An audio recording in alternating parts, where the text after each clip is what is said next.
राम दरबार है उसमें पोटली भी है आपके पास। पहले इस व्यक्तित्व के बारे में जानना चाहूंगा कि ये क्या चीज है, इसको थोड़ा डिफाइन कर दीजिए। श्री सीताराम बागेश्वर धाम की जय।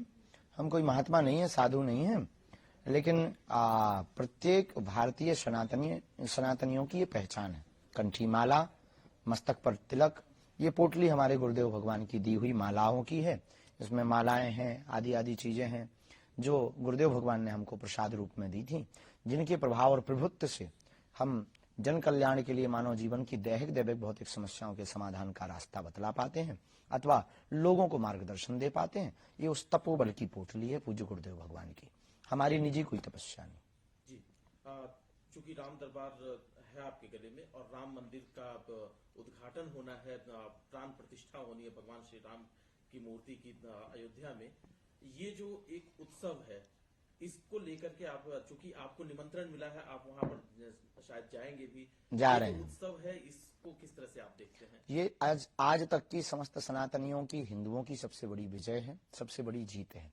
यह उत्सव दीपावली से बहुत ज्यादा खास है। निश्चित ही कोई ऐसा अभागा होगा जिसको इस दिन का इंतजार ना हो। हमको तो है, राम भक्तों को भी है, केवल भारतीय को नहीं, भारतीय मूल के लोग जितने भी अन्य देशों में रहने वाले लोग हैं उनको भी है। तो जो है हमारा यही कहना है कि उस दिन दीपावली मनावे और उत्सव का उत्साह पूछो मत। प्रेम अत्यधिक होता है तो वाणी कम बोलती, आंखें ज्यादा बोलती हैं। ठुमका लगाने को जी चाहता है, अयोध्या जी जाने को जी चाहता है।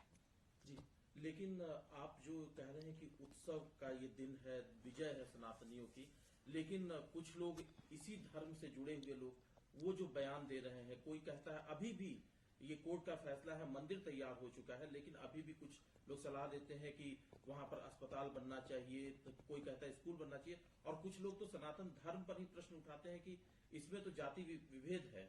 ये तमाम चीजें अभी भी प्रश्न उठ रहे हैं। बिल्कुल भी जाति विभेद नहीं, मूर्खतापूर्ण बातें हैं ये।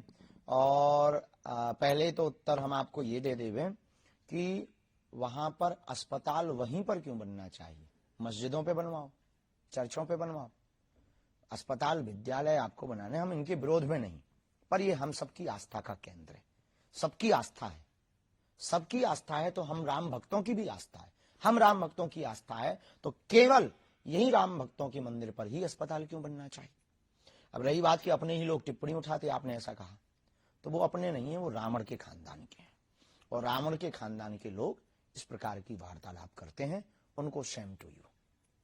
शास्त्री जी, इसमें एक सवाल ये भी है, चूंकि कोर्ट से फैसला आया है तब मंदिर बन रहा है, लेकिन श्रेय लेने की भी बात चल रही है। कुछ लोग कहते ये भी सवाल उठा रहे हैं कि राम हमारे हैं तो राम किसके? अब आप ही बता दीजिए, चूंकि आप गुरु की श्रेणी में, तो आप ही बताइए कि राम किसके हैं? राम सबके हैं, राम जन जन के हैं, राम का विश्व है, राम व्यापक है, राम विश्व के प्रणेता है, राम विश्व के मानवों की आचार्य संगता है, राम विश्व की आधारभूत है, राम एक बहुत बड़े नायक हैं, राम एक इस देश के प्राण हैं, इस देश की श्वास है। राम सबके हैं, जिनको भी श्वास और हवा की जरूरत है उनके राम हैं। और रही बात जातिवाद के लिए राम मंदिर नहीं हो रहा, सबरी का मंदिर बन रहा, निषाद राज जी का भी मंदिर बन रहा, तो क्या ये जातिवाद के लिए बन रहा? जातिवाद के लिए मंदिर नहीं है, अपितु राम भक्तों की आस्था के लिए मंदिर।